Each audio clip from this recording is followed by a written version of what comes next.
How can people like myself or other people who'd like to think that they would intervene when they see something like this happening, prepare themselves to actually do it and get over that hump? It's a great question. And fundamentally, what happens most for people, and what's happened for me as well in my past, and still occasionally happens, is that people get frozen. We are caught off guard. And that fundamentally is the key thing we got to get over, is we just move into freeze mode. And most people freeze up, don't know what to say, and then the situation just sort of pass them by. This happened to me like on a subway, I remember a number of years ago, where someone made some kind of homophobic comment. They were just in conversation with each other, and all of a sudden I got triggered, and I was like, what should I, how do I, and I was in this kind of state, and then my stop appeared, right? And I'm like, I now have to get off. And then I walked home with all this guilt about not knowing how to intervene and not intervening.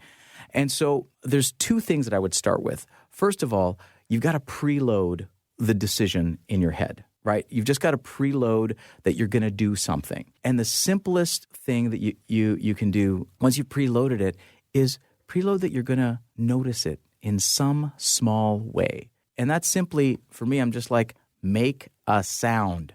Uh-oh, wow, oh, no way.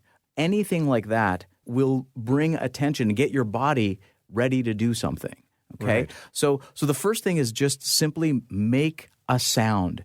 As soon as you make the first sound, your body will actually find its way. You will find the words. You will improvise your way, but usually it's the frozenness that we're locked in. So as soon as you make a sound, someone else will react. The second thing is question it, which is someone says something, and it sounds like it could be racist. It sounds like it's stereotyping. It sounds like it could be biased in some way, shape, or form. You don't have to fill the space. You can just ask a question. What did you mean by that? Right? Like, that's an intervention. What did you mean by that? Get them to explain. Usually people are making some kind of generalization about a group. They're making a generalization about a person, and they're linking it to a cultural group or a religion or identity. So it's just like, what did you mean by that? And then let silence do the heavy work. Let them explain, right? And usually that in itself catches people because they have to now start doing something, right?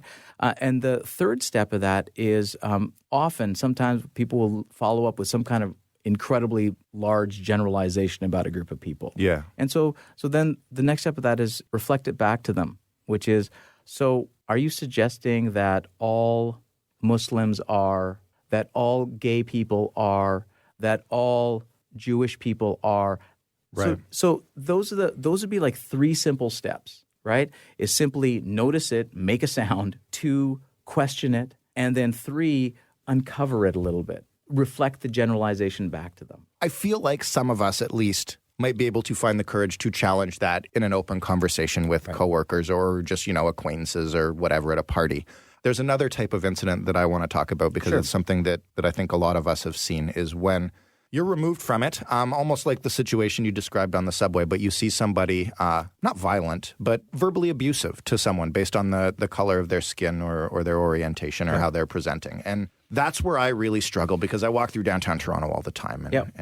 And I see situations like that sometimes. And, they might be half a block away. And I'm like, should I go over there and find out what's going on? What am I going to do if I get there? Yeah. This person could turn violent. We've all read stories about how these things escalate. And I think that's something that can freeze a lot of people. Sure.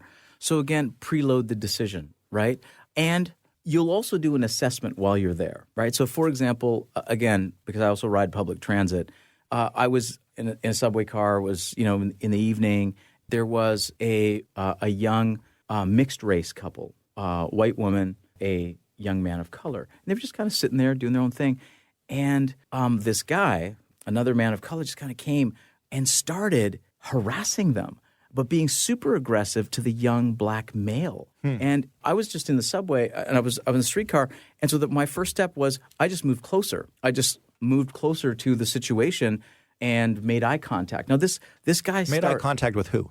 Made eye contact with whoever I could make eye contact with, but letting them know that I was there, right in the space, and then just kind of like noticed it, and because I couldn't hear what was initially saying, but I felt something was off, and then I heard sort of aggressive, not just impolite, but like racist language starting to come out. And I just made a sound. I was like, no.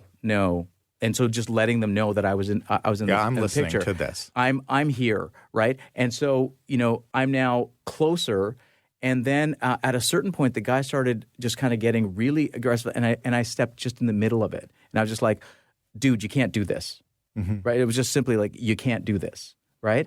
And once the guy kind of realized that I was there, because he wasn't paying attention to me at first, he then moved off, got off at the next subway, and I just turned to the people and I said, I'm so sorry, are you guys okay? I can't tell you that you should always step in, but you can make yourself visible. Your visibility makes a difference. Even standing by or near the person that you feel like is getting the aggression, right? That's something you can do. You can just be there, and all of a sudden now it's like it's not one-on-one or two-on-one. It's like, you're there with them. They're not alone now. I feel like sometimes you feel yourself that you have to get in there and play the hero as opposed to just saying something and being there. You don't have to play the hero. I think that's the freeze-up mode, that somehow there's a right way of doing it. We have no idea what the right way is. Sometimes just walking into the screen itself, into the visual, will be enough to disrupt it. Sometimes it's actually having to say something, and sometimes, like I did in that moment, I actually had to step in between, and that was enough to dissipate it, right? And I didn't know what I was going to do. The guy could have taken a swing. He didn't, right? Yeah. Now, that's the other part I want to put, too, is that everyone has a different risk tolerance. Some people are like, there's no chance I can get hit. That's going to, like, trigger me and traumatize me. And other people are like, I can take a hit. And I'm like, okay, I'm not that person. But everyone has a different risk tolerance as to what they're going to step into and what they're going to step and what their style is. And so a lot of this is also self-awareness work, which is like, what's your style? Some people can just be really good at being in somebody's face and really standing up. Like my partner, Anima, who also does this work, she's really good at just like stepping into someone's face. And I'm like, I can't really do that. Yeah. And I can't really get aggressive with people. That's not my style. It's not my temperament. But she can get really assertive, and it can work for her. And so part of it is also a little bit knowing your style. Now, the other part is this is practice. It's not something we've been taught. And like anything, the first few times we're doing it, whether we're learning to throw a baseball, whether we're learning to, shoot a basket, whether we're learning to read or write, everything is awkward and overwhelming.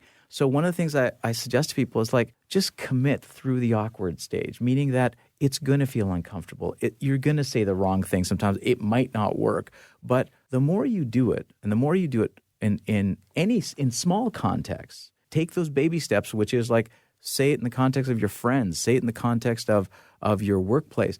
Then in a public context, which is a little higher stakes, is more uncertainty, you may be more able to do that. So I just want to say that there's a big difference between what's happening in our personal lives, what's happening in our professional lives, and what's happening in our public community lives where there are no relationships that are certain. And each of those requires a different kind of intervention.